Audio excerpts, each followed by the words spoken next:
The text arrived at 6:14 a.m., and it changed everything. I stared at my phone screen, reading Cambria's words for the third time. Working for my ex again. If something doesn't suit you, leave my house. My house. The audacity of that woman never ceased to amaze me. I'm Rhett Vossin, and I run a small but profitable construction supply business in this Rust Belt city, where the rain never seems to stop and the industrial skyline looks like broken teeth against gray clouds. 42 years old, built like someone who spent half his life moving heavy things, and apparently married to a woman who thinks she owns everything we've built together. Cambria stood in our bedroom doorway, her designer suitcase already packed, her expression as cold as the November morning outside. She wore that navy power suit that cost more than most people make in a week, her blonde hair pulled back in that severe style she'd adopted since taking the job at Mason Reddan's company 6 months ago. "So that's it?" I asked, setting the phone down on the nightstand. "You're moving back in with your ex-boyfriend, and I'm supposed to just accept it?" She adjusted her pearl earrings, a gesture I'd learned meant she was about to say something particularly cruel. "Mason offered me the regional director position. It's a career opportunity you could never provide." Mason Reddan. I let his name hang in the air between us. The same Mason who cheated on you 5 years ago. The same Mason you swore you'd never speak to again. People change, Rhett. Some people grow. Some people stay exactly where they are. Her eyes swept over our bedroom, the bedroom in the house my father technically still owned, though she seemed to have forgotten that detail. I stood up, my bare feet hitting the cold hardwood floor. "And our daughter? What does Tamsin think about Mommy moving in with her ex-boyfriend?" "Tamsin understands that some sacrifices are necessary for success." Cambria picked up her suitcase, testing its weight. "She's 17, Rhett. She's not a child anymore." Through the window, I could see the skeletal framework of the new shopping center going up downtown. My crew had supplied the steel for that project.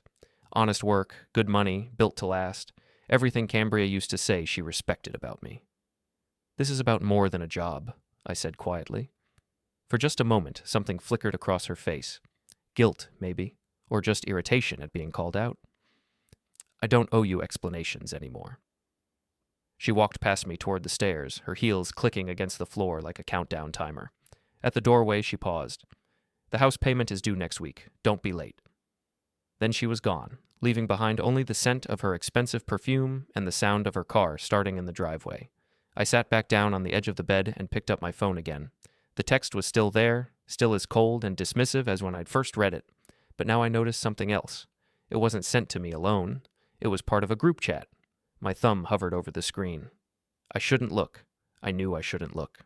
I looked anyway. The group chat was called New Beginnings and included Cambria, Mason, and someone named Jessa Rovin. I scrolled up through the message history, my stomach tightening with each exchange. Mason: "Is the transfer paperwork ready?" Cambria: "Jessa's handling it. He won't know what hit him." Jessa: "The business accounts will be frozen by Friday, clean and legal." Mason: "And the house?" Cambria: "He thinks it's ours, doesn't even know it's still in his father's name. We can use that." I kept reading, each message like a small punch to the gut. They had it all planned out. My business, my home, my life. They were dismantling everything I'd built, piece by piece, and they were enjoying it. The last message was from Mason, sent just 20 minutes ago. "Poor Rhett, still thinks he's playing checkers while we're playing chess." I set the phone down very carefully on the nightstand. My hands weren't shaking, which surprised me. I felt strangely calm, like the moment right before a storm when the air goes still and electric. They thought they were playing chess? They had no idea what game I was about to start. I got dressed slowly, methodically. Jeans, work boots, the flannel shirt Cambria always said made me look like a lumberjack. Today, that seemed appropriate. Before we dive deeper into this story, I have one small request. Please subscribe, drop a like, comment, and hit that hype button to boost this channel so more people can discover these incredible Reddit stories. Downstairs, the kitchen still smelled like the coffee Cambria had made before delivering her ultimatum. I poured myself a cup and sat at the table where we'd shared thousands of meals, where Tamsin had done her homework, where we'd planned our future back when we still had one. My phone buzzed. A text from Brick Mendoza, my old boxing coach, and the closest thing I had to a best friend. "Gym's open early if you need to hit something." Brick always knew. 20 years of friendship had given him an instinct for when my world was falling apart. I finished my coffee, grabbed my keys, and headed for the door. But first, I walked through each room of the house, looking at everything with new eyes. The furniture Cambria had insisted on buying, the artwork she'd chosen, the family photos where her smile looked increasingly forced over the years. In Tamsin's room, I found a note on her desk. "Dad, staying at Mom's new place tonight. Don't wait up." Even my own daughter was choosing sides. I locked the front door behind me and walked to my truck, a 10-year-old Ford that ran like a dream because I maintained it myself. Everything I owned, I'd earned or built or fixed with my own hands. That had always been my way. But maybe it was time to try a different approach. The drive to Brick's gym took me through the heart of our city, past the factories where my grandfather had worked, past the neighborhoods where families like mine had lived for generations. This was blue-collar country, where people understood the value of hard work and loyalty. Cambria had never fit here, not really. She'd always been looking toward the glass towers downtown, toward the world of corner offices and expense accounts. I'd thought her ambition was admirable. Now I realized it was just hunger. The gym sat in a converted warehouse near the river, surrounded by empty lots and abandoned buildings that the city kept promising to redevelop. Brick had owned the place for 15 years, turning it into a refuge for guys like me who needed somewhere to work out their frustrations without causing trouble. I found him in the office, going through paperwork with a cup of coffee that looked strong enough to strip paint. "Rough morning?" he asked without looking up. Cambria left. I sat down in the chair across from his desk, the same chair where I'd sat 20 years ago when I was young and angry and thought the world owed me something. For good this time? For Mason Reddan. Brick set down his pen and looked at me. He was 63 years old, built like a fire hydrant, with gray hair and scars that told stories he never shared. He'd seen everything, heard everything, and judged nothing. "That's rough, kid, but maybe it's for the best. They're planning to take everything, my business, the house, probably Tamsin too. You got proof of that?" I showed him the phone, the group chat, the messages laying out their plan in casual detail. Brick read through it all, his expression never changing. "Well," he said finally, "that's interesting." Interesting. They made a mistake, Rhett. They put it all in writing, and they underestimated you. I leaned back in the chair, feeling something shift inside my chest. Not anger, exactly. Something colder and more useful. "What are you thinking?" Brick smiled, and it wasn't a nice smile. "I'm thinking maybe it's time you stopped playing defense." 3 days later, I was sitting in a lawyer's office downtown, learning just how thoroughly Cambria and Mason had planned to destroy me. "The good news," said Patricia Helm, the attorney Brick had recommended, "is that most of what they're planning is either illegal or impossible. The bad news is they can cause you a lot of trouble before we sort it all out." Patricia was in her 50s, sharp-eyed and sharp-dressed, with the kind of reputation that made other lawyers nervous. Her office overlooked the river, and I could see the gym from her window, a reminder of where I'd come from and where I might end up if this went wrong. "Walk me through it," I said. She spread the documents across her desk like tarot cards predicting a very expensive future. "They can't freeze your business accounts without a court order, which they won't get. They can't force the sale of the house because it's not in Cambria's name. And this Jessa Roven person, she's Mason's accountant, right?" That's what the messages indicated. "Well, she's walking a very thin line. If she's using her position to access your financial information illegally, that's a felony." I studied the papers, trying to make sense of the legal language. "So, I'm safe? From their plan?" "Yes." "From the damage they can do while trying to execute it?" "That's a different question." Patricia pulled out another file, this one thicker than the first. "I did some research on Mason Reddan. Interesting guy. Built his company fast, maybe too fast. He's leveraged to the eyeballs, and he's got some creditors who aren't known for their patience." "What kind of creditors?" "The kind who don't take you to court when you're late with payments." She closed the file. "My advice? Document everything, stay clean, and let them hang themselves. People like this always do, eventually." I left her office with a plan and a bill for $3,000. Money well spent, but it stung. Every dollar I was spending on lawyers was a dollar I couldn't invest in my business or save for Tamsin's college fund. That evening, I drove to the high school to pick up Tamsin from volleyball practice. I'd been doing it for 3 years, ever since she'd made varsity, but tonight felt different. Tonight, I wasn't sure she'd want to see me. She came out of the gym with her teammates, laughing at something one of them had said. At 17, she looked more like her mother every day, tall, blonde, with that same confidence that could either charm you or cut you down. She saw my truck, and her expression changed. Not hostile, exactly, but guarded. "Hey, Dad." She threw her gym bag in the back and climbed into the passenger seat. "Good practice?" "It was fine." She stared out the window as I pulled out of the parking lot. "Mom says you're being difficult about the separation." Is that what she calls it? What would you call it? I considered my words carefully. Tamsin was 17, old enough to understand that her parents' marriage was over, but still young enough to believe that someone had to be the villain in the story. I'd call it complicated.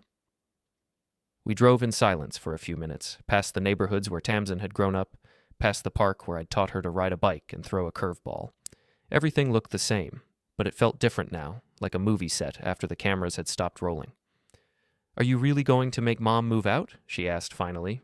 "The house belongs to your grandfather. It always has. But you could talk to him, right? You could work something out." I pulled into the driveway of the house that might not be our home much longer. The porch light was on, casting long shadows across the yard I'd spent 10 years landscaping. "Tamsin, do you know why your mother left?" She turned to look at me, and for a moment she looked like the little girl who used to fall asleep in my lap during Saturday morning cartoons. "She said you two grew apart. She said you wanted different things." "That's true, as far as it goes. What's the rest of it?" I could have told her about Mason, about the group chat, about the plan to steal everything I'd worked for. I could have shown her the messages and let her see exactly what kind of woman her mother had become. Instead, I said, "Sometimes people change, sweetheart. Sometimes they become someone you don't recognize anymore." She nodded like she understood, but I could see the confusion in her eyes. At 17, the world was supposed to make sense.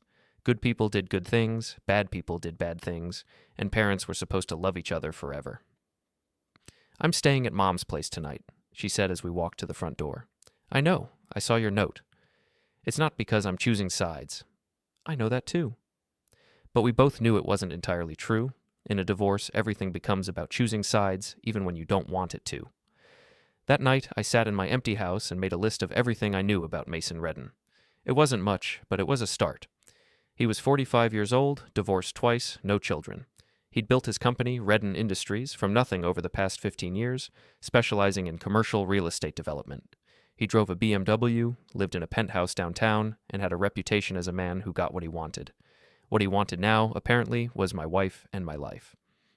I opened my laptop and started researching. In the age of social media, everyone left digital footprints, and Mason was no exception. His company website, his LinkedIn profile, news articles about his business deals, it was all there, waiting to be analyzed. By midnight, I had a clearer picture of Mason Reddan, and it wasn't pretty. His company was successful, but it was built on a foundation of debt and leverage that would collapse if the wrong piece got pulled out. More interesting were the court records. 2 messy divorces, 3 lawsuits from former business partners, and a pattern of behavior that suggested Mason Reddan was the kind of man who took what he wanted and worried about the consequences later. My phone buzzed with a text from an unknown number. "Stop digging where you don't belong." I stared at the message for a long moment, then deleted it. If Mason thought a vague threat would scare me off, he'd seriously misjudged his opposition. I was just getting started. The next morning, I drove to the gym early, before the sun came up. Brick was already there, working the heavy bag with the kind of methodical precision that came from 50 years of practice. "You look like hell," he said without stopping his routine. "Feel worse." I started wrapping my hands, the familiar ritual helping to clear my head. They know I'm looking into them. "Good," means you're making them nervous. I worked the speed bag for 20 minutes, finding my rhythm, letting the repetitive motion calm my mind. Boxing had always been meditation for me, a way to think clearly when the world got complicated. "Brick," I said as I cooled down, "what do you know about debt collection?" He stopped what he was doing and looked at me. "What kind of debt collection?" "The legal kind. Buying up someone's outstanding invoices, calling in markers, that sort of thing." "That's a dangerous game, kid. You sure you want to play it?" I thought about Cambria's text message, about Mason's smug confidence, about my daughter choosing to sleep somewhere else rather than deal with the mess her parents had made. "I'm sure." Brick nodded slowly. "Then you're going to need some education and some help." He made a phone call, speaking in low tones to someone he called Eddie. The conversation was brief and cryptic, but when he hung up, he was smiling. Eddie Torino. He runs a collection agency, but he's got connections all over the city, knows who owes what to whom, and more importantly, who's willing to sell their paper for cash. Is he legitimate? Completely. Eddie's too smart to cross any lines. He just knows how to work the system better than most people. 2 hours later, I was sitting in Eddie Torino's office in a strip mall on the east side of town. Eddie was a small man with careful eyes and the kind of quiet intensity that made you pay attention when he spoke. Brick says you want to learn about debt acquisition, he said, pouring coffee from a pot that looked like it had been brewing since the Carter administration. I want to learn about pressure points. Eddie smiled. Now that's interesting. You got someone specific in mind? I told him about Mason, about the company, about the pattern of leverage and risk I'd discovered in my research. Eddie listened without interrupting, occasionally making notes on a yellow legal pad. Mason Reddan, he said when I finished. Yeah, I know the name. His company owes money all over town, suppliers, contractors, service providers. He's always 60 to 90 days behind on everything. Is that normal? For a company his size? Not really. It suggests cash flow problems, or someone who thinks he's too important to pay his bills on time. Eddie opened a filing cabinet and pulled out a thick folder. I've got about 40,000 in outstanding invoices from various clients who've given up trying to collect from Reddan Industries. Most of them would sell for 20 cents on the dollar just to get something back. What happens if someone buys those invoices? Then that someone becomes the creditor, and if the new creditor is less patient than the original? Eddie shrugged. Well, let's just say it can get uncomfortable for the debtor very quickly. I left Eddie's office with a plan and a price list. For less than $10,000, I could buy up enough of Mason's debt to make his life very complicated. It was legal, it was ethical, and it would give me the leverage I needed to fight back. But first, I needed to know more about the enemy. That evening, I drove past Mason's penthouse building, a gleaming tower of glass and steel that looked like it belonged in a bigger city. The parking garage was underground, accessible only with a key card, but I could see the exit ramp from the street. At 7:30 p.m., Mason's BMW emerged from the garage and turned north toward the suburbs. I followed at a distance, curious about where a man like Mason Reddan went when he wasn't busy destroying other people's lives. He drove to Riverside Country Club, the kind of place where membership costs more than most people made in a year. I parked across the street and watched him walk into the clubhouse, moving with the easy confidence of someone who belonged there. My phone rang. Cambria's name appeared on the screen. Hello, Cambria. We need to talk. I'm listening. Not over the phone. Meet me at Denny's on 5th Street in an hour. The line went quiet. I sat in my truck, watching the country club, thinking about the woman I'd married and the stranger she'd become. Denny's was neutral ground, a place where neither of us had any history or advantages. I arrived first and chose a booth in the back where we could talk without being overheard. Cambria walked in 10 minutes later, looking tired and older than her 39 years. She'd changed out of her work clothes into jeans and a sweater, and for a moment she looked like the woman I'd fallen in love with 15 years ago. Thank you for coming, she said, sliding into the seat across from me. You said we needed to talk. She ordered coffee from the waitress, her hands shaking slightly as she reached for the sugar. This is harder than I thought it would be. What is? Ending us? I waited. In 15 years of marriage, I'd learned that Cambria needed time to find her words when she was trying to be honest. I know you saw the messages, she said finally. Which ones? There have been so many. The group chat, the planning. She looked up at me, and I saw something that might have been shame in her eyes. It wasn't supposed to be like that. How was it supposed to be? Clean? Simple. We'd separate, divide our assets, and move on with our lives. And when did Mason become part of the equation? She stirred her coffee, watching the cream swirl in patterns that dissolved as quickly as they formed. He offered me the job 6 months ago. At first, it was just professional. But it didn't stay that way. No, it didn't. The honesty was unexpected, and it hurt more than her lies had. At least when she was lying, I could be angry. This felt like grief. Do you love him? I asked. I don't know. Maybe. He makes me feel like I could be someone important. You were always important. To you, in this town, but Mason sees possibilities I never imagined. I thought about the debt, about the leverage, about the plan I was building to bring Mason Reddan down. What if those possibilities are built on quicksand? What do you mean? I mean, Mason might not be as solid as he appears. Something flickered across her face. Fear, maybe, or just recognition that the conversation had taken a dangerous turn. Rhett, whatever you're thinking of doing, don't. Just let this end quietly. The way you were going to let it end quietly? With my business accounts frozen and my house stolen? That wasn't my idea. But you went along with it. She had no answer for that, and we sat in silence for a long moment, listening to the clatter of dishes and the low murmur of other people's conversations. I'll call off the account freeze, she said finally. And I'll make sure Mason knows the house isn't ours to take. In exchange for what? In exchange for you letting this end without a war. I finished my coffee and left money on the table for both of us. I'll think about it. But as I walked to my truck, I knew I'd already made my decision. Cambria had chosen her side when she started planning to destroy me. Now she was just trying to minimize the damage when she realized I could fight back. Too late for that. The war had already begun. Eddie Torino's office smelled like old coffee and older cigarettes, but his filing system was immaculate. Spread across his desk were 43 invoices representing unpaid debts owed by Mason Reddan's company, totaling just over $42,000. "This one's interesting," Eddie said, pointing to an invoice from a concrete supplier. "Reddan ordered materials for that shopping center project downtown, then refused to pay because he claimed the delivery was late. Problem is, I know the driver. Delivery was on time, but Reddan's foreman was nowhere to be found." I studied the paperwork. Mason owed money to suppliers, contractors, service companies, even the company that cleaned his office windows. It painted a picture of a man who thought rules were for other people. "What's the total buyout cost?" $8,700, cash. It was a significant chunk of my savings, but not crippling. More importantly, it would give me legal standing as Mason's creditor with all the rights that entailed. "Do it." Eddie smiled and started making phone calls. Within 2 hours, I owned Mason Reddan's outstanding debts, and with them, the right to collect using any legal means necessary. "Now what?" I asked. "Now you become a very polite, very persistent creditor. You send letters, make phone calls, maybe schedule some inconvenient visits to his office. All perfectly legal, all perfectly annoying. How annoying? Depends how creative you want to get." I left Eddie's office with a briefcase full of collection notices and a new understanding of how the system worked. Mason had spent months planning to destroy me using lawyers and leverage. Now I was going to return the favor using the same tools. My first stop was Mason's office building, a gleaming tower in the heart of downtown. Reddan Industries occupied the entire 15th floor, with floor-to-ceiling windows offering a view of the river and the industrial district beyond.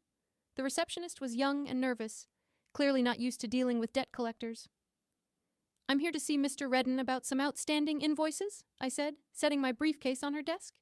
"Do you have an appointment?" "I'm representing several creditors. Mr. Reddan will want to see me." She made a phone call, speaking in hushed tones. A few minutes later, a woman in an expensive suit emerged from the inner offices. She was about 40, with dark hair and the kind of sharp intelligence that made you pay attention. "I'm Jessa Rovin, Mr. Reddan's accountant." I understand you're here about some collection matters. This was the woman from the group chat, the one who'd planned to freeze my accounts. I kept my expression neutral. "That's correct. I represent multiple creditors with outstanding invoices totaling $42,000. I'm not familiar with those debts." I opened my briefcase and handed her copies of the invoices.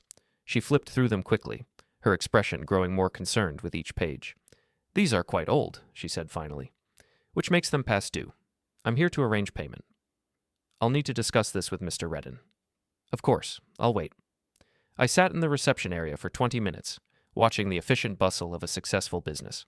Employees moved with purpose, phones rang constantly, and through the glass walls I could see conference rooms full of people making deals.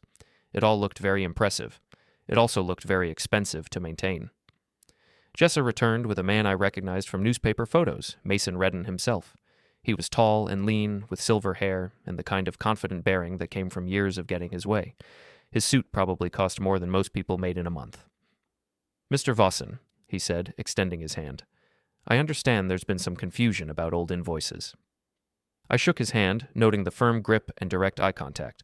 Mason was a salesman, and he was trying to sell me on the idea that this was all a misunderstanding. "No confusion, just unpaid debts that need to be resolved. I'm sure we can work something out. Why don't we step into my office?" Mason's office was a monument to success. Mahogany furniture, original artwork, a wet bar that probably cost more than my truck. The view from his window encompassed half the city, including the neighborhood where I lived. "Can I offer you something to drink?" Mason asked, moving toward the bar. "I'm fine, thank you." He poured himself something amber from a crystal decanter, then sat behind his desk. The power play was obvious. Him elevated, me looking up, the successful businessman granting an audience to the working-class creditor. "These invoices," he said, spreading them across his desk. "Most of them are disputed charges from suppliers who didn't meet their contractual obligations. According to my research, none of these disputes were filed in court or reported to credit agencies. They appear to be payment delays, not legitimate disputes." Mason's smile never wavered, but something cold flickered in his eyes. You've done your homework. I believe in being thorough. So do I. He leaned back in his chair, studying me. You're Cambria's husband. Soon to be ex-husband, I understand. She's a remarkable woman, very talented, very ambitious. I'm lucky to have her on my team. The emphasis on have her was deliberate, a small verbal knife meant to remind me of what I'd lost. I kept my expression neutral. About the invoices, I said. Of course. Mason opened his desk drawer and pulled out a checkbook. 42,000, you said? Plus interest and collection fees. 48,000, total. He wrote the check without hesitation, tearing it from the book with a flourish. There, a problem solved. I looked at the check, then at Mason. This is very efficient. I don't like loose ends. Neither do I. I folded the check and put it in my wallet, then stood to leave. At the door, I paused. Mr. Reddan, may I ask you a question? Certainly. If you could afford to pay these debts so easily, why did you let them go unpaid for so long? Mason's smile became predatory. Because I could, because small suppliers and contractors don't have the resources to fight me, so they eventually give up and write off the debt. It's just business. I see. The difference is, you had the intelligence to buy up the debt and the persistence to collect it. I respect that. I nodded and left his office, taking the elevator down to the parking garage. In my truck, I sat for a moment, thinking about what had just happened. Mason had paid the debt immediately, without negotiation or delay. That suggested either excellent cash flow or a desire to get rid of me quickly. Given what I knew about his leverage situation, I suspected the latter. More importantly, he'd revealed something about his character. Mason Reddan was the kind of man who refused to pay his debts simply because he could get away with it. He used his size and resources to bully smaller businesses, counting on their inability to fight back.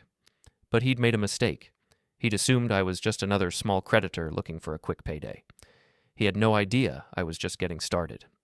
That evening, I met Brick at a diner near the gym. The place was nearly empty, just a few truckers and late shift workers grabbing coffee and pie. How did it go? Brick asked. He paid immediately. $48,000, no questions asked. That's good, right? It's interesting. A man with real money troubles would have negotiated, asked for a payment plan, tried to settle for less. Mason just wrote a check.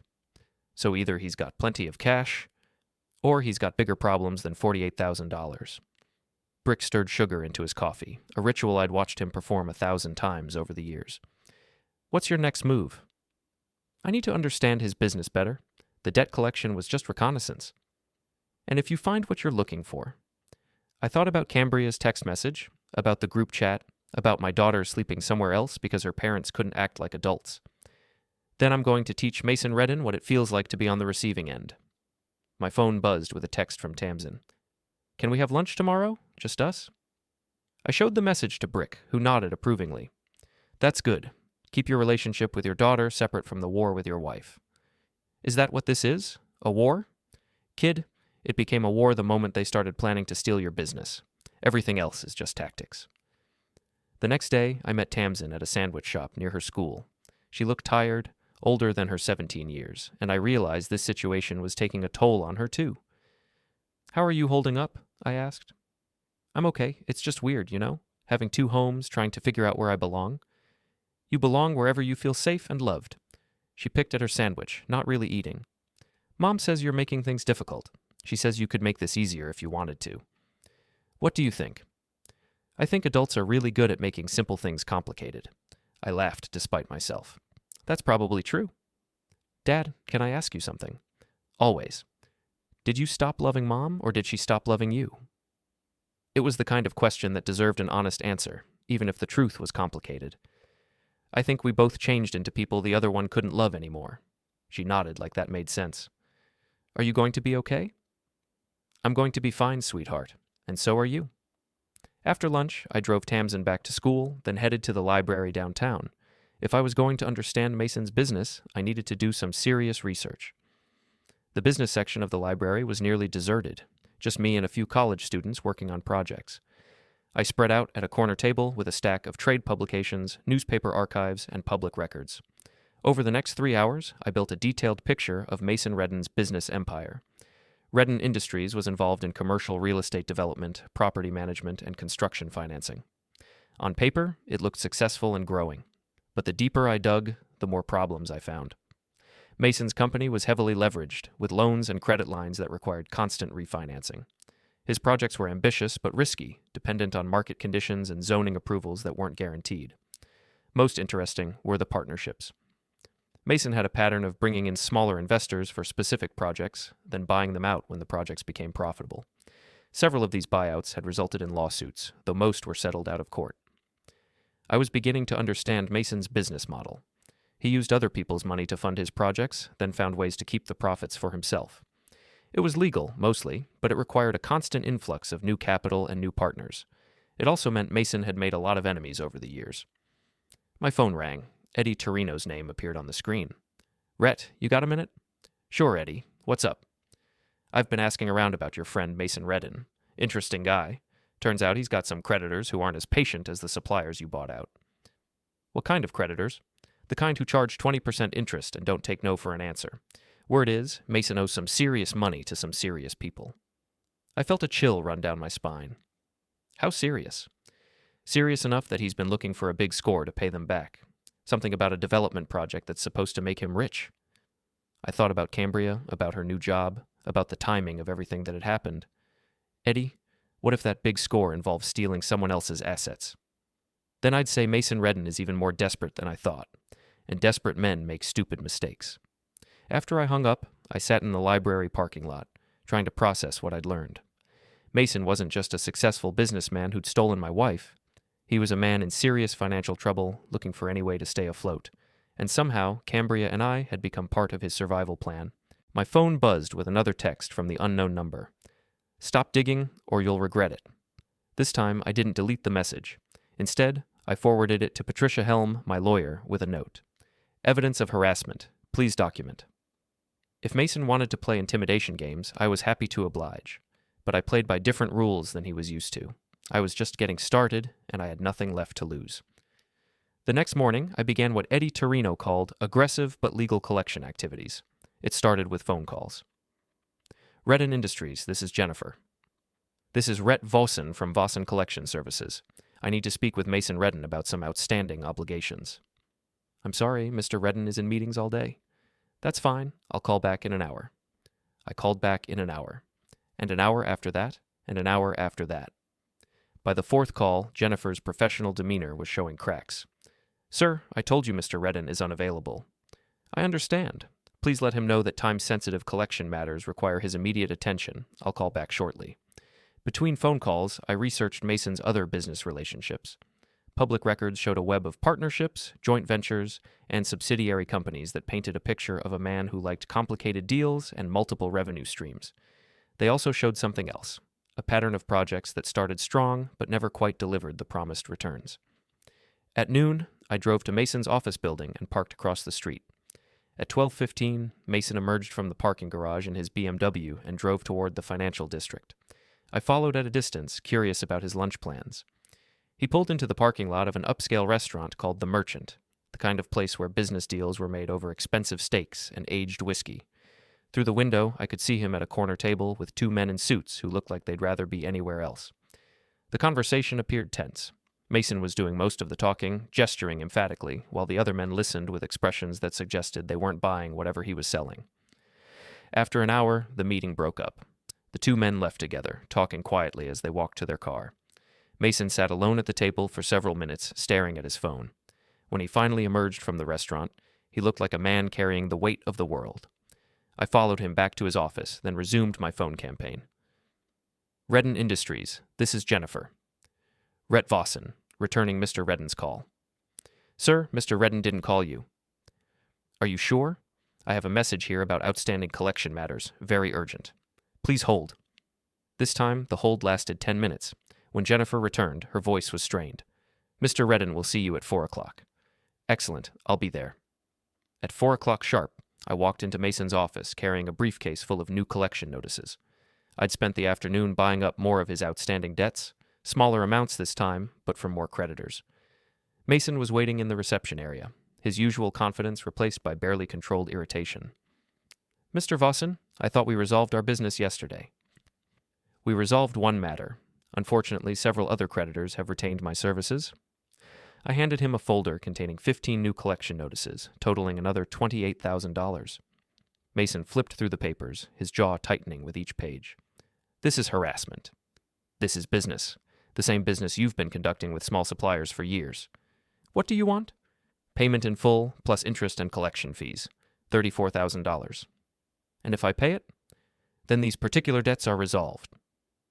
And tomorrow you'll be back with more? I smiled.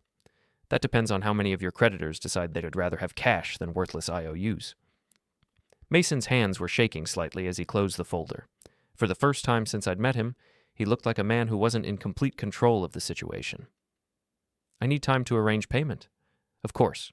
Shall we say 48 hours? Fine. I left his office feeling like I'd accomplished something important. Not because of the money, though $34,000 was nothing to sneeze at, but because I'd seen something crack in Mason's armor. He was scared. That evening, I had dinner with my father at his favorite restaurant, a family-owned Italian place that had been serving the neighborhood for 40 years. Don Vossin was 73 years old, built like a retired linebacker, with gray hair and hands that showed the calluses of a lifetime in construction. You look like hell, he said by way of greeting. Feel worse.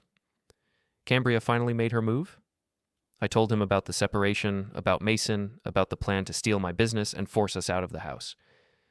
Don listened without interrupting, occasionally nodding or grunting in response. What are you going to do about it? He asked when I finished. I'm fighting back. Good. Your mother always said you were too nice for your own good. Don had never particularly liked Cambria, though he'd been polite for my sake and Tamsin's. He thought she had ideas above her station, and he'd never been shy about expressing that opinion. The house, I said. They're planning to use it as leverage.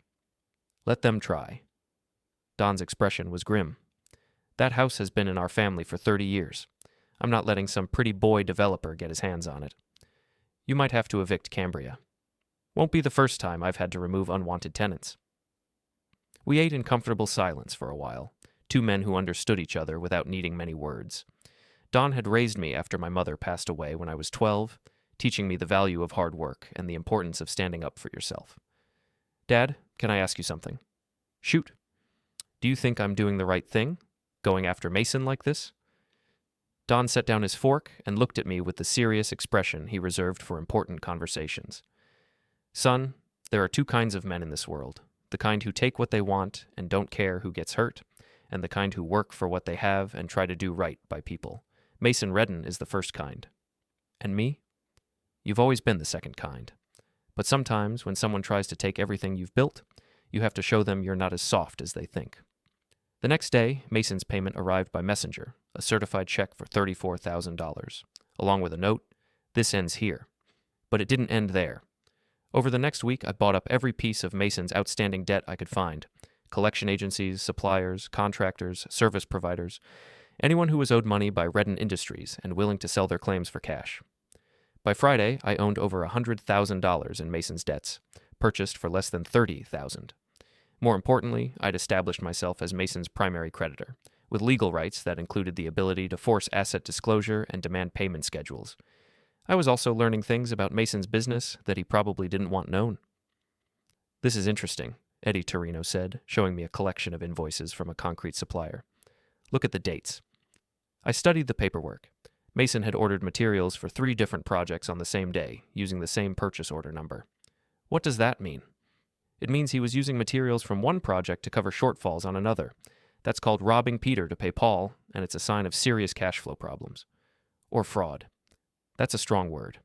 But if he was using investor money for Project A to cover cost overruns on Project B, well, let's just say his investors might be interested to know about it. I was beginning to see the full scope of Mason's problems. His business model depended on a constant influx of new money to cover the shortfalls from previous projects. As long as new deals kept coming, he could stay ahead of his obligations. But if the new deals stopped coming, or if existing investors started asking hard questions, the whole structure would collapse like a house of cards. My phone rang. Cambria's name on the screen. Hello, Cambria.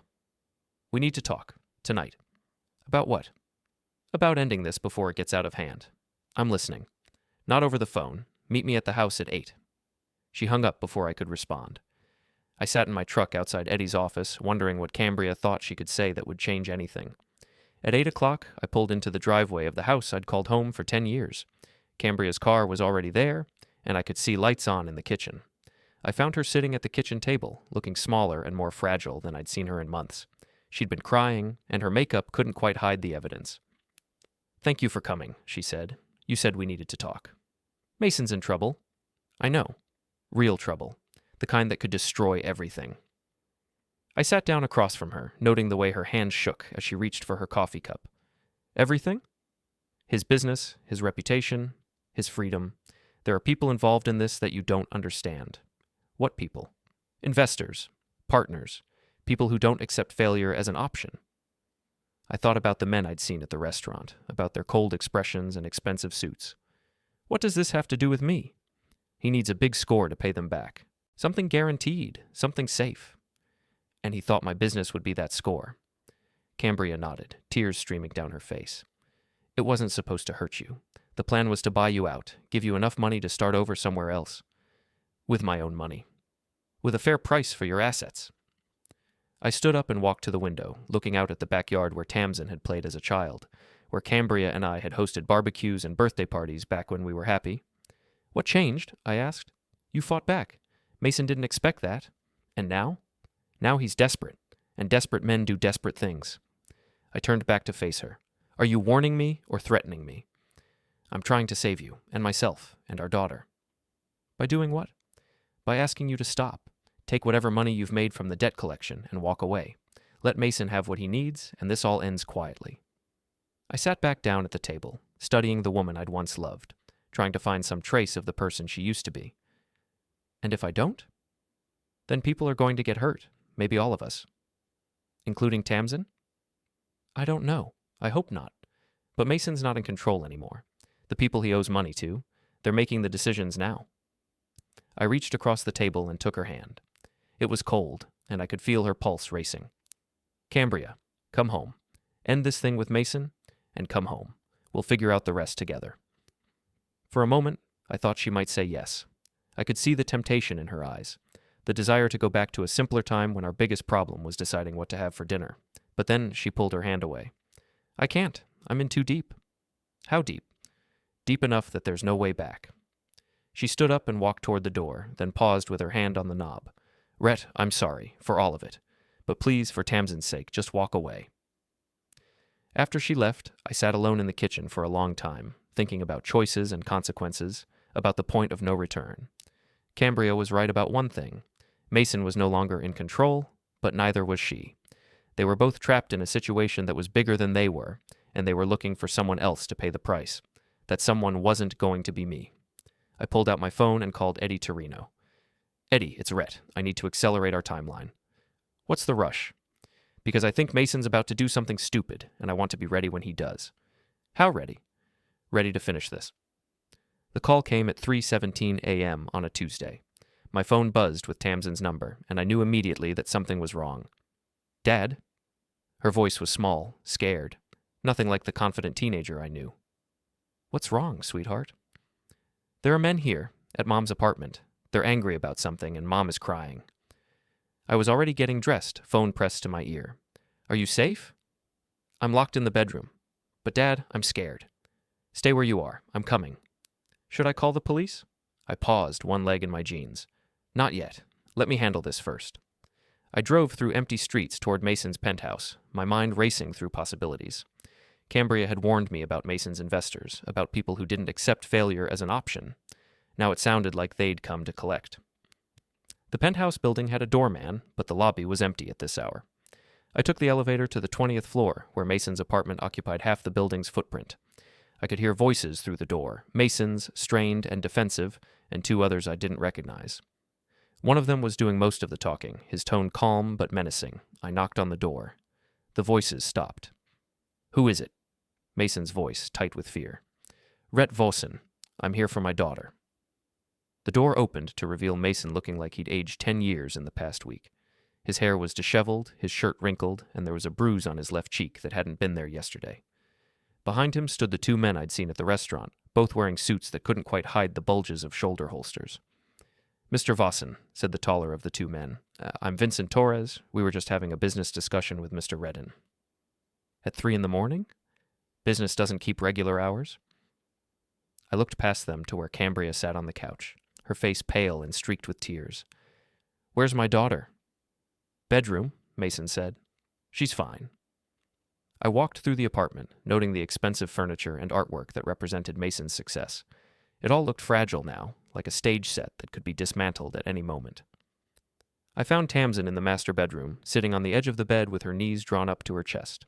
She looked young and frightened, and I felt a surge of protective anger that surprised me with its intensity. "Hey, sweetheart," I said softly. "You okay?" She nodded and stood up, moving toward me. "Can we go home?" "Absolutely." We walked back through the living room, where the conversation had resumed. Torres was explaining something to Mason in the patient tone of a teacher addressing a slow student. "The payment was due yesterday, Mr. Reddan. Our investors are not known for their flexibility." "I just need a few more days," Mason said. "The Riverside project is almost approved. Once the city signs off, I'll have the capital to pay everyone back." "That's what you said last month." "This time is different." Torres smiled, but it wasn't a pleasant expression. "Mr. Reddan, I think you're operating under a fundamental misunderstanding. This isn't a negotiation." I cleared my throat. "Excuse me, gentlemen. My daughter and I are leaving now." Torres looked at me with mild interest. "Mr. Vossin, isn't it? I understand you've been buying up Mr. Reddan's debts."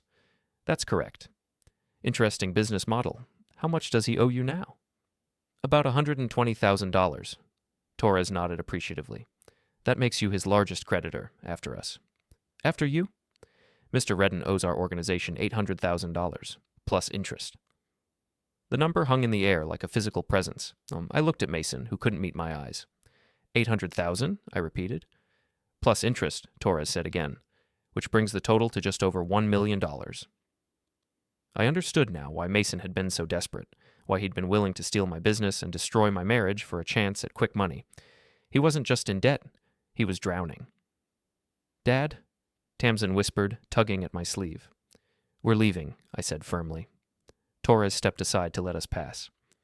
"Mr. Vossin, you seem like a reasonable man. Perhaps we could discuss a mutually beneficial arrangement." I paused at the door. "What kind of arrangement?" "Mr. Reddan's assets are going to be liquidated to satisfy his debts. As his largest legitimate creditor, you'd be entitled to a significant portion of the proceeds. And in exchange? You'd assign your collection rights to us. We'd handle the recovery, and you'd receive your full payment plus a premium." I looked back at Mason, who was staring at the floor like a man awaiting execution. Cambria sat frozen on the couch, tears streaming down her face. "I'll think about it," I said. "Don't think too long. Mr. Reddan's situation is deteriorating rapidly." Tamsin and I rode the elevator down in silence. In the parking garage, she finally spoke. "Dad, what's going to happen to Mom?" "I don't know, sweetheart." "Are those men going to hurt her?" I thought about Torres, about his calm professionalism and expensive suit. "I don't think so, but your mother made some bad choices, and now she has to deal with the consequences." "Like what?" "Like falling in love with the wrong man." We drove through the empty city streets toward home, past the factories and warehouses where honest people worked honest jobs for honest pay. It seemed like a different world from Mason's penthouse and Torres's veiled threats. "Can I ask you something, Dad?" "Always." "Are you going to help them? Those men?"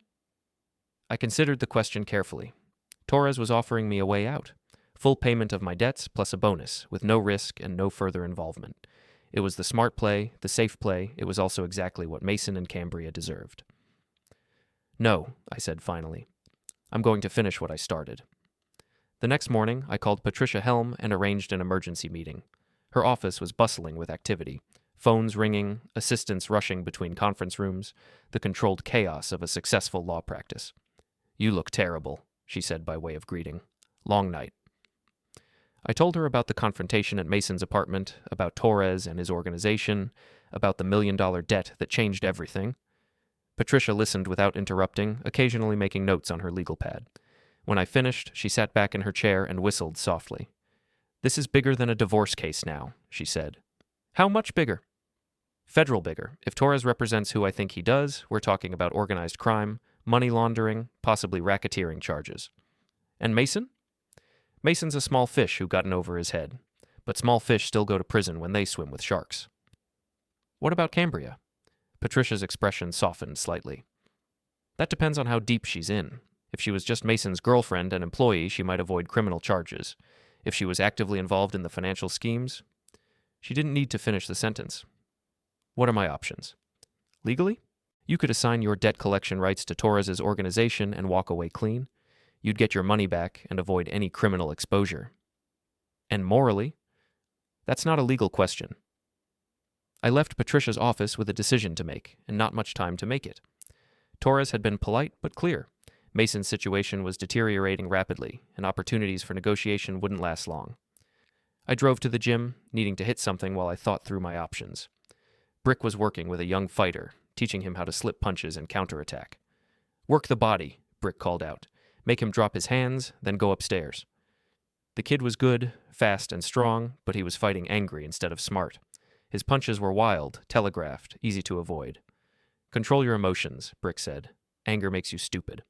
After the session, Brick and I sat in his office, drinking coffee that could strip paint and watching the rain streak down the windows. "You look like a man with problems," he said.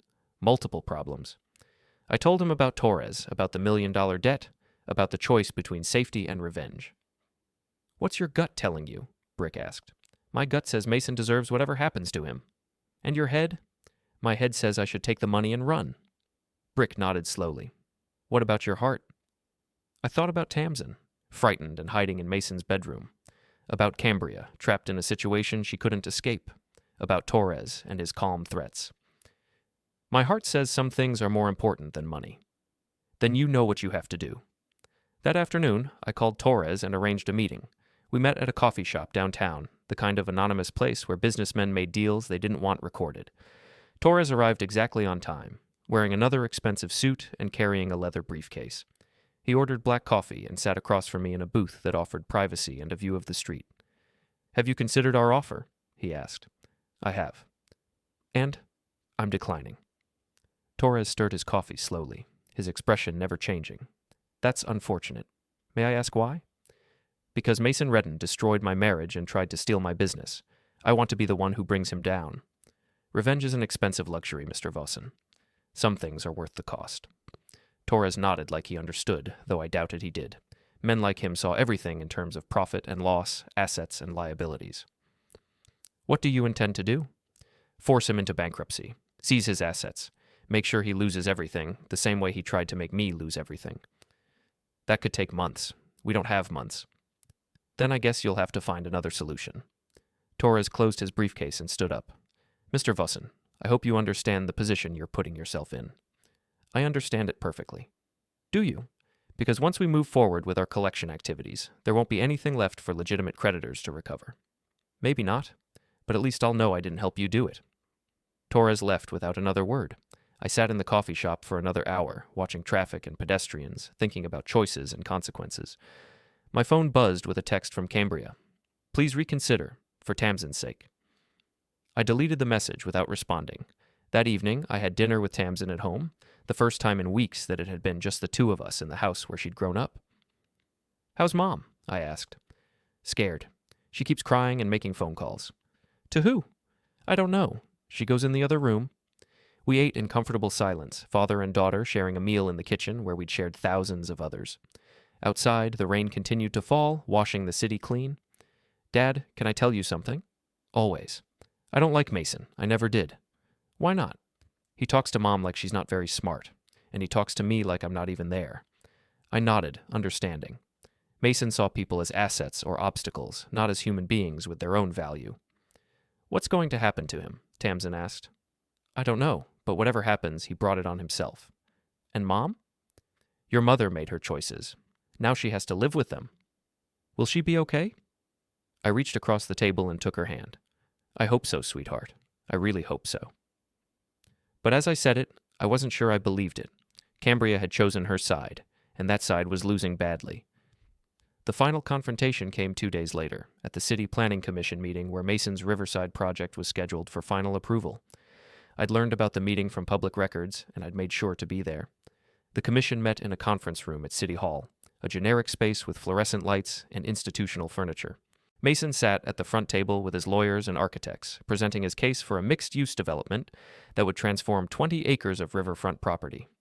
He looked confident, professional, like a man who'd never doubted the outcome, but I could see the strain around his eyes, the slight tremor in his hands as he shuffled through his presentation materials. The Riverside project represents a significant investment in our city's future, he was saying. It will create jobs, generate tax revenue, and revitalize an underutilized area. The commissioners asked questions about zoning, environmental impact, traffic patterns. Mason answered them smoothly, backed up by studies and surveys and expert opinions. Everything was going according to plan. Then I stood up. "Excuse me," I said. "I'd like to address the commission about Mr. Reddan's financial capacity to complete this project." Mason's head snapped around, his face going pale. His lawyer started to object, but the commission chairman waved him quiet. "State your name and your interest in this matter," the chairman said. "Rhett Vossin. I'm Mr. Reddan's largest creditor." I walked to the front of the room and placed a folder on the table in front of the commissioners. These documents show that Mr. Reddan currently owes over $1 million to various creditors, including $800,000 to a private investment group with ties to organized crime. The room erupted. Mason's lawyer was on his feet, shouting about irrelevant information and improper procedures. The commissioners were talking among themselves, flipping through the documents I'd provided. Mason just sat there, looking like a man watching his world collapse in real time. "Furthermore," I continued, "Mr. Reddan has a pattern of using funds from one project to cover shortfalls in another, which raises serious questions about his ability to properly manage investor money." The commission chairman banged his gavel. "Order. Mr. Reddan, do you have a response to these allegations?" Mason stood up slowly, his face ashen. These are private business matters that have no bearing on the Riverside project." "On the contrary," I said. "The city is being asked to approve a $100 million development project by a man who can't pay his existing debts. If Mr. Reddan goes bankrupt halfway through construction, the city will be left with an unfinished eyesore and a legal nightmare." The commissioners huddled for several minutes, their voices too low to hear. When they broke apart, the chairman's expression was grim. "Mr. Reddan, in light of these financial concerns, the commission is postponing approval of your project pending a full audit of your company's finances." Mason's lawyer tried to object, but the chairman cut him off. "The decision is final. This meeting is adjourned." As the room emptied, Mason approached me, his face twisted with rage and desperation. "You've destroyed everything," he said. "No," I replied. "I've just exposed what was already there. Torres is going to blame me for this. He's going to think I set it up." "Did you?" "Of course not, but he won't believe that." I looked at this man who had stolen my wife and tried to steal my life, and I felt something that might have been pity. "Mason, you made your choices. You borrowed money from dangerous people, you tried to steal from me, you destroyed my marriage. Every consequence you're facing now you earned. And Cambria? What about her? What about her? She's going to pay for this too." I thought about my wife, about the woman I'd loved and lost, about the choices that had brought us all to this moment. Then maybe she should have chosen better. I left Mason standing in the empty conference room and walked out into the rain. My phone was buzzing with messages: Patricia Helm wanting to know what had happened, Eddie Torino congratulating me on a successful campaign, Tamsin asking if I was okay. But there was no message from Cambria. 3 days later, the newspaper ran a front-page story about Mason Reddan's financial troubles and the postponement of the Riverside project. The article mentioned his debts, his creditors, and the questions surrounding his business practices. It also mentioned that his company had filed for bankruptcy protection. I was in the gym when Brick brought me the paper, working the heavy bag and trying not to think about endings. "You did it," he said. "Yeah. So why don't you look happy?" I stopped hitting the bag and wiped sweat from my face. "Because nobody won, Brick. Mason's finished, Cambria's life is ruined, and my daughter's caught in the middle of it all." "What about you?" "What about me?" "You got your revenge. You brought down the man who tried to destroy you." I looked at the newspaper, at Mason's photo above the headline about his downfall. He looked confident in the picture, successful, like a man who owned the world. "Revenge is supposed to feel better than this," I said. That evening, I was sitting on my front porch when Cambria's car pulled into the driveway. She got out slowly, like an old woman, and walked up the steps with her head down. "Can we talk?" she asked. "Sure." She sat down in the chair next to mine, the same chair where she'd sat on summer evenings when we were happy, when our biggest worry was whether the lawn needed mowing. "Mason's gone," she said. "Gone where?" "I don't know. He left town yesterday, packed a bag and disappeared." "What about Torres?" "Torres is looking for him, and he's not happy." We sat in silence for a while, listening to the sounds of the neighborhood. Children playing, dogs barking, the distant hum of traffic. "I lost my job," she said finally. "I figured. And my apartment. Mason was paying the rent.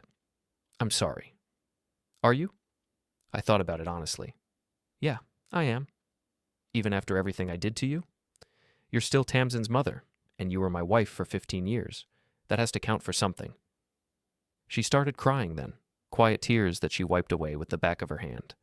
I made such a mess of everything, she said. Yes, you did. Can you forgive me? I don't know. Maybe someday. Can I come home? I looked at this woman who had betrayed me, who had tried to steal my business and destroy my life, who had chosen another man over our marriage and our family. No, I said quietly. You can't. She nodded like she'd expected that answer. What about Tamsin? Tamsin can choose where she wants to live. She's old enough to make that decision.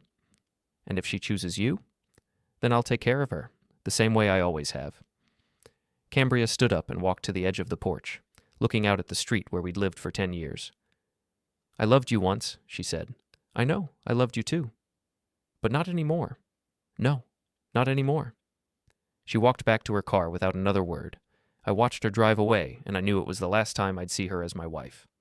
The next morning, Tamsin came home with 2 suitcases and a determined expression.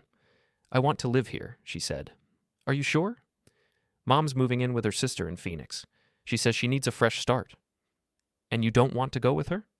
My life is here. My school, my friends, my dad. I hugged her then, this daughter who had chosen to stay with me despite everything that had happened. We'll be okay, I said. I know. And 2 weeks later, I was back in Patricia Helm's office, signing the final papers that would dissolve my marriage and settle the financial arrangements. The bankruptcy court awarded you $43,000 from Mason's assets, she said. It's not everything he owed you, but it's something. What happened to the rest of his money? Torres's organization had secured liens on most of his assets. They recovered about 60% of what Mason owed them. And Mason? Still missing. The FBI has opened an investigation, but so far no luck. I signed the last document and closed the file on my marriage, my revenge, and my brief career as a debt collector. Any regrets? Patricia asked. I thought about Mason, wherever he was, looking over his shoulder for the rest of his life. About Cambria, starting over in Phoenix with nothing but the clothes on her back. About Tamsin, growing up in a broken home because her parents couldn't act like adults. A few, I said. That night, Tamsin and I had dinner in our kitchen, just the 2 of us in the house that was finally legally ours. She told me about school, about her friends, about her plans for college. Dad, she said as we cleaned up the dishes, do you think Mom will be okay? I think your mother is stronger than she looks. She'll figure it out. Do you miss her? I miss the woman she used to be, but that woman's been gone for a long time. Are you glad it's over? I considered the question carefully. Was I glad? Mason was ruined, Cambria was gone, and I had my house and my business and my daughter. I'd won by any objective measure, but winning felt a lot like losing. I'm glad we can move forward, I said finally. Together? Together. Outside, the rain had stopped, and the city lights reflected off wet streets like scattered diamonds. Tomorrow would bring new challenges, new opportunities, new chances to build something better from the wreckage of what had come before. But tonight, it was enough to sit in my kitchen with my daughter, in the house my father had bought and I had earned, knowing that some things, the important things, couldn't be stolen or destroyed or taken away. Some things endured. Some things were worth fighting for. And sometimes, when you fought hard enough and smart enough and long enough, you got to keep them.